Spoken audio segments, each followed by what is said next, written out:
Hey everybody, this is Lisa, the Quilt Wizard.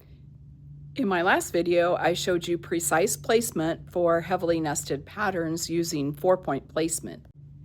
Today I want to show you, if you do not use lock width with your 4-point placement, what happens. And I'm also going to show you the impact of center placement. Let's get started.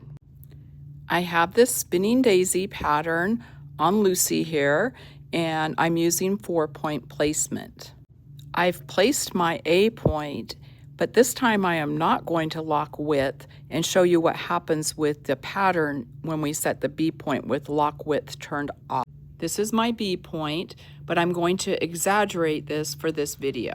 So let's pretend my B point is way out here. Watch what happens to my pattern if I do not have lock width checked here. It skews my pattern quite a bit. The other piece of that is when we go to mark our next zone, it is going to take this placement point here into account.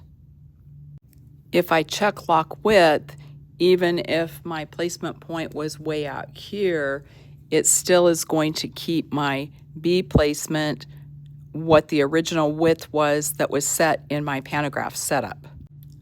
I'll use that B placement point and lock width if I need to adjust my pantograph up and down to get my nesting correct. The other option we have is center placement. So with center placement, the width is the width is the width all the way down the quilt, I like to say, and that's also determined in your pantograph setup. The difference is with center placement, you cannot adjust your pattern vertically. It is going to be parallel to your frame or to your rails all the way down the quilt. You have one point to place it and it's parallel all straight all the way across.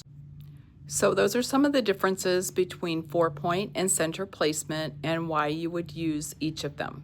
Every quilt is different and I choose my placement method based upon that quilt. Hope this helps. As always, happy quilting.